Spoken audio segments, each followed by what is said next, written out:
Hi, y'all. Welcome back to the channel. I'm Satoshi Sean. You're at the Cryptopolitan, your one-stop shop for all blockchain and cryptocurrency news. First, I'd like to thank everybody for coming by, for watching the videos. The channel is really starting to grow. If it's your first time here, please hit that subscribe button and the bell for notifications. We get out videos every week, or every week, yeah, no, every day. And we get out a weekend report, which this is the weekend report for Sunday, May 26th. If you're in the U.S., then hope everyone has a good Memorial Day tomorrow. I'm going to a barbecue at my niece's house, so it should be fun, but I will definitely be home after that and put out Monday's video. Like I said, we have been growing. We're up to almost 200 subscribers. Awesome. I've only been around for about a month now, so I think that's pretty cool. Views are definitely going up too. Please crush that like button. It really helps us out. Once again, please subscribe. Let's get into it. I have a lot of things to go over, so I'm going to try to go through things quickly. I'm going to leave some links also in the description for stuff. Okay, first off, story I went over here. Now, I'm going to come back to stories I went over this one and this one. This one I talked about Apollo. It's a privacy really ecosystem coin and a partnership they had. I said I had some information. I worked with the African Development Bank and Fund. It's a different African Development Fund. It's the African Development Fund group that the partnership is actually with. Not the one I talked about. The one I talked about with is very political, everything. This one is more of an investment company, but they still deal with many different governments. It said like 53 governments that they deal with, but they're mainly in wealth management and infrastructure building. That's why they work with governments. Private equity, debt investments, financial consultancy services. There's three different companies. It looks like the African Development Fund, mining, agriculture, and manufacturing. So that is the actual partnership with Apollo. Still a very big partnership, just not with the other African Development Group, African Development Fund, and the African Development Bank. This is the African Development Fund Group. All right, so that's covered from that one. Next, I went over this story about a week ago, 6 days ago, and I said I thought it was really cool. It's the Coinbase earn as you learn. Basically, you can earn XLM, basic attention tokens, ZRX, Stellar, and Zcoin. I went over. It seemed pretty simple. You can just go on to this new. I thought it was just coming out, but it's here. And you go on. You can watch the like little 1 or 2 minute videos about different things about crypto, and then you take a little quiz, and then you get paid money right in your Coinbase account right then. I said I thought it was cool, and I was going to try it. A buddy of mine also told me about it and sent me a link for the XLM, and it is beyond very cool. It is super cool. I missed out on the Zcoin, and I think the 0x. Those are gone because there's only so much that they have before the claim is gone. You can still do the tests and learn about it, but it's very simple, like what it is, how it works, basic stuff about crypto. But it's really cool for people just getting in. I mean, you can tell your friends just go create a Coinbase account, and then they can earn and it's not like a little bit of money. I mean, it's like $50 worth of Stellar. Base attention shows was like $10 or $12. So I mean, you can earn $100 in like an hour. 30 minutes of watching these little videos and taking the test. So it's something cool. Plus, with the green market, it's all went up. So that if I was new in crypto and I just made $24 and now it's like $26. That would be very exciting. I would want it that, you know how it works. Anyway, there's the XLM. You can earn, I think it's $10 right off the bat by doing the videos. And then you can have a referral link for people to go use it and then sign. You don't have to have a new Coinbase account. You can just log into your Coinbase account with the link from somebody and then start doing the tests. And then you can get crypto from the referral link. So I will give you my referral link in the description. Follow that, and it'll give me $10 worth of XLM for 4 people, and then it's capped out. So the first 4 people will give me $10. I'll appreciate that. Or now you can use that for the XLM, but for the basic attention token, which is the only one that's left to earn crypto on right now, and Coinbase says they're going to be adding more to this constantly. So you can go to just sign into your Coinbase, and then right down here, earn free crypto with Coinbase Earn. You just click on that, and then it takes you to here. You can earn XLM. Like you can see, I have $40 remaining because I can have 4 people sign up. Zcash, it's all been claimed, and you can earn $10 with basic attention token, which I have earned the $10 just from watching. I think there's like 3 videos. Yeah, it's like 3 videos, and you earn $1 each. And then you just download the Brave browser, which is amazing if you haven't got that. Blocks all ads, and it tells you what it's blocking. So it's really cool to know what you're blocking that would be running in the background. And then you earn $7 for that. And then 0x is already all been claimed. But get these 2 here. Get your the basic attention token. Follow my link and get your stellar lumens. I will put the link once again in the description. Pretty cool. I said it was pretty cool. I did the story, but it's fun to actually earn it. Okay, next story. China declares EOS, Tron, and Ethereum as the top cryptocurrencies. Which I think they've declared Ethereum and Tron in the top for the past couple years. Ethereum has been, I think it was number 1 last year. I don't remember, but the China Electronic Information Industry Development, CCID, is a research institution which is directly under the Ministry of Industry and Information Technology of China. So some government crap. Has recently released the latest publication of the Global Public Blockchain Technology Assessment Index. Now, the assessment was intended to assess the most effective cryptocurrencies in the market, and EOS topped the rankings, while Tron and Ethereum were up there as well.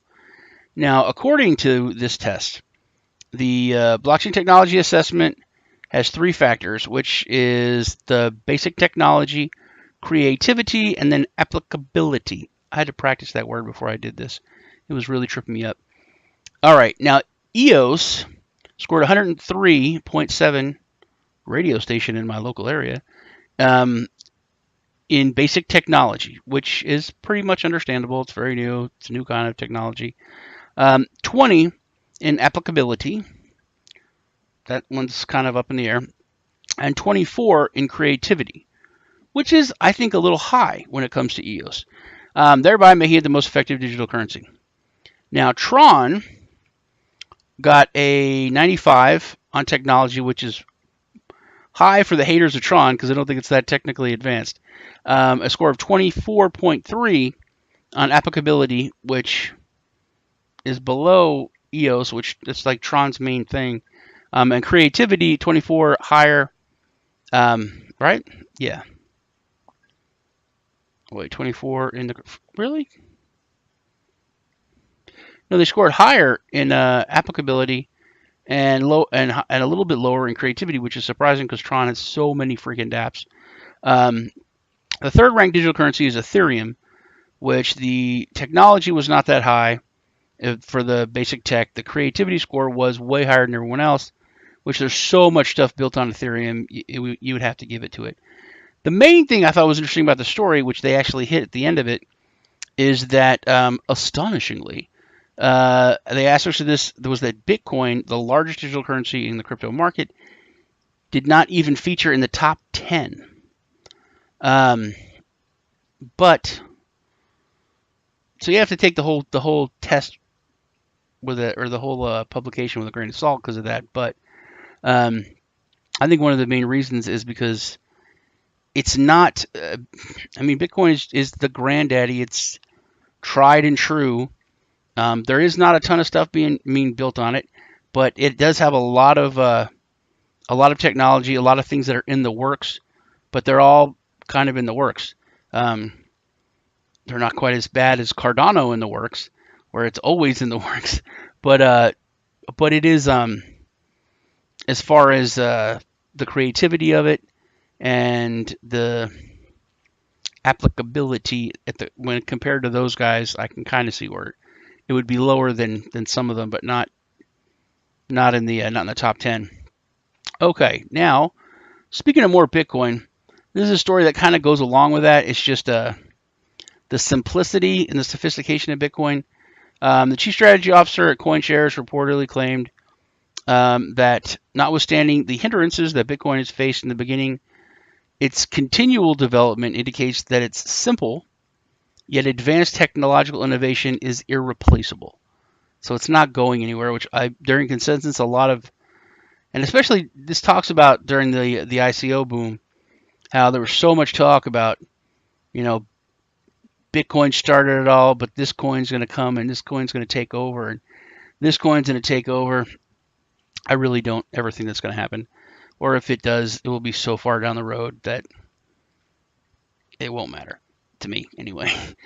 Chief Strategy Officer further stated that Bitcoin defended itself from the consensus issues, and in 2010, during the ICO boom, altcoins claimed to be superior to Bitcoin in various ways. Like I said, eventually that altcoins lost their strength because most of them were built on white paper promises that had no substance.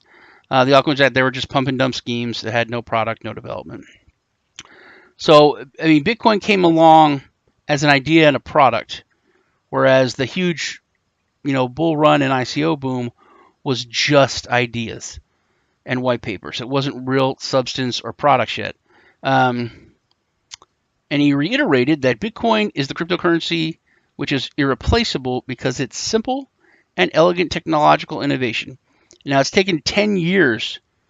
Yeah, people don't really realize this or think about it. It's taken 10 years for Bitcoin to be where it is now. And when you look at other cryptocurrencies and you think they're going to do something in 6 months or 8 months, or why haven't they done something quick?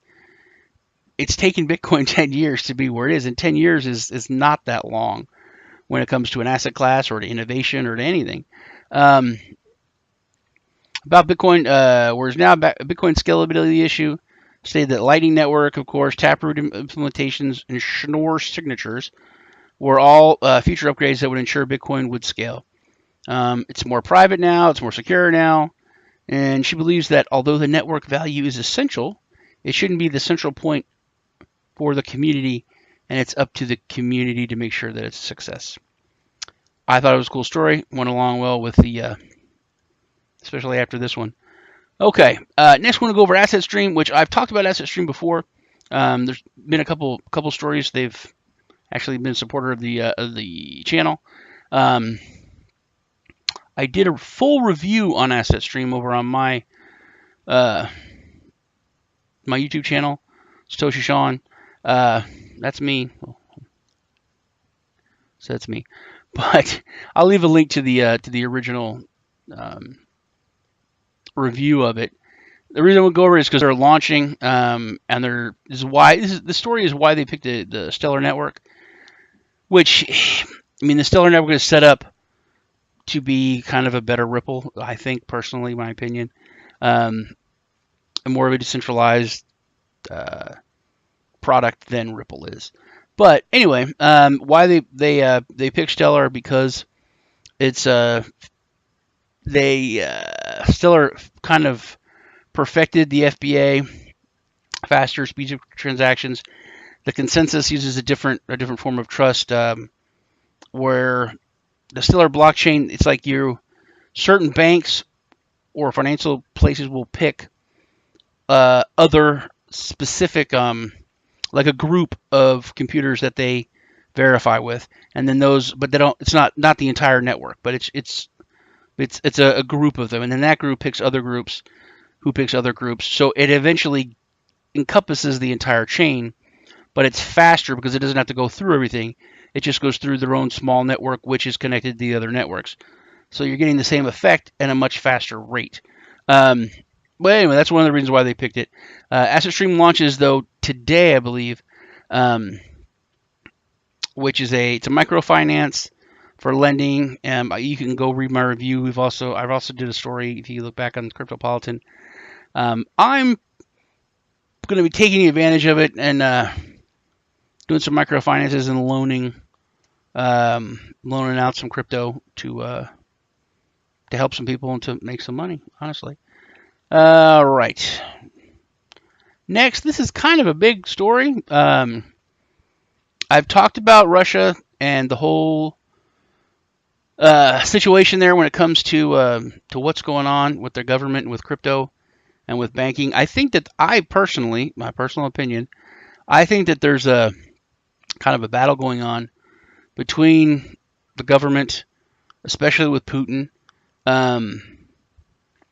and the central bank of Russia and the banking system. I think it's really starting to come out now. During 2017, 2018, the government seems to be very pro-crypto. Putin seems to be very pro-crypto.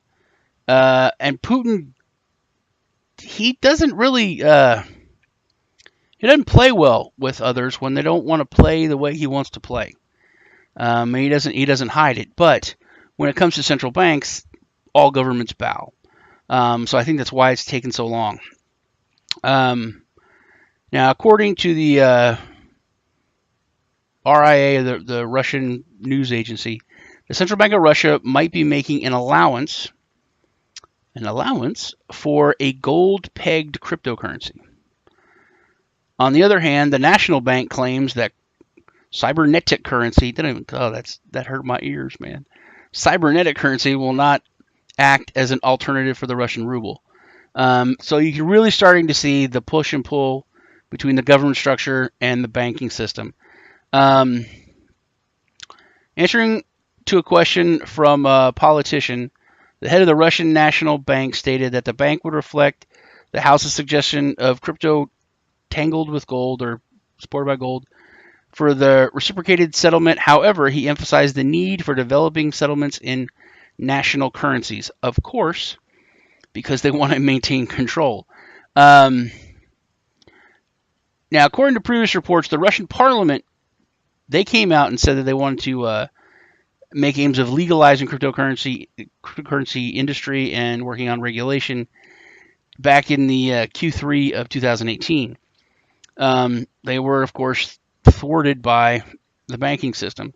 But the big thing is that Putin came straight out and basically commanded that they needed to have laws by July 2019. And there's been a lot of opposition to that by the banking industry in Russia. The bank does not see this prospect for cryptocurrencies to achieve the function of monetary replacements here, obviously, because monetary replacements basically means replacing them. But the fact that they are wanting to move to a gold-backed, when Russia's been buying a lot of gold. Russia and China have been buying everyone's gold. Canada's not supposed to even have any more gold. They sold it all. The U.S.'s gold supplies are very low. Mainly the Middle East, China, and Russia has a ton of gold. So to come out with a stablecoin backed by gold, I think it'd be a huge move. Huge move. That is about it. There's a couple. Okay, this is kind of a cool story. It's the Wonder app Coinbase. This is a really neat story. The world's youngest Bitcoin millionaire, Eric Finman, he launched a new app called Coinbase, and he claimed that this crypto platform has capability to revolutionizing the world of digital currencies. It's very cool, and it will it will appeal to a lot of people, definitely a lot of young people. If you have any of those other investment apps, or a lot of banks do this, it's when you use your debit card, it rounds up to the nearest dollar and then saves that money. So if you buy something for $4.50, it'll round it up to $5 and then save that 50 cents. Now, Finman's app will do that, but it will buy 50 cents worth of Bitcoin. So you're investing in crypto and purchasing crypto with your roundups now, instead of just putting it in a bank making 0.0 0.0072 nothing interest, which is awesome. I think it's like 98% of their money is going to be in cold storage offline. Looks pretty decent. It's not like you're putting a ton of money into it. You can invest directly into it, just like all those other, Roundup apps. You can go on the website and start out with as little as $10, and then start doing your roundups. I'm going to do this. I mean, I already do it with two of those other saving apps. I think Stash and Acorns. But why? I mean, of course, I'm going to do this. And there's like no fees. Everything's cheap. There's going to be a withdrawal fee of 50 cents if you want it processed the same day. That's it. So it looks like a really cool app. I think I'm going to try it out. And now, lastly, Brazilians, more scams, which is it's bad, but it's a good sign because the scammers are coming out of the woodwork now because the bull run is coming. The bull run is here. The bull market is coming. So are the scammers. So definitely need to be educated. Educate your friends when you come in. Don't just bring people into crypto and be like, yeah, there you go. They need to be educated on scams. Things that a lot of people think are just common sense are not common to other people. Now, they're common to you, and it's common sense to you because this space is common to you. But when someone comes into a whole new arena, nothing is common. So they have no common sense. So in Brazil, this talks about how the crypto is growing, so the scammers are coming. The governing financial body in Brazil, the Federal Reserve Service, exposed a gang that they deceived 55,000 investors. Now think about what I just said. The bull run is coming. Things are getting better. All these people are moving in. This one group was able to scam 55,000 people. That's a huge amount of adoption, which is actually a huge amount of people pissed off now, too, because of this. But 55,000 investors in the trap of investing in Bitcoin and got $200 million from them. So it was a big scam. 55,000 investors, $200 million. The irony that I wanted to hit on is they persuaded the investors and also made false claims that they would give them a return of 15% on their invested money, which anybody guarantees anything, you should, of course, that's a very red flag. That's an 80s neon glowing red flag. With the report of this scam that was made, the police took immediate action and launched Operation Egypto. I don't know why they call it that, but they did. Though crypto trading is legal in the country, except this business was running without any validation, authorization of the government body, plus they were scamming people. A senior officer, Eduardo de Lomion, revealed that the company was fake and was not authorized. Here's the irony. The investors' money was not being utilized by the company for trading cryptocurrencies. Instead, they were used in low revenue generating schemes. Bitcoin pumped like 10% today. It was pushing below 7,000, low 7,000s to below. And I went and took a nap. I got up, went and got gas. At the gas station, I thought I would check. It was pushing $9,000. If these jackwagon idiots would have just invested those people's money, smartly in, the top 3 or 5 cryptos, they actually wouldn't have lost them any money. They would have been legitimate and given people what they had promised in the short term, at least. So, just more. It's just ironic, people trying to scam people ended up would have done better for everyone, including themselves, if they just would have been legit and put their money in crypto. Can't be any more poetic than that. You guys take care. This is the Weekend Report. I'm Satoshi Sean. I look forward to seeing y'all in the next video.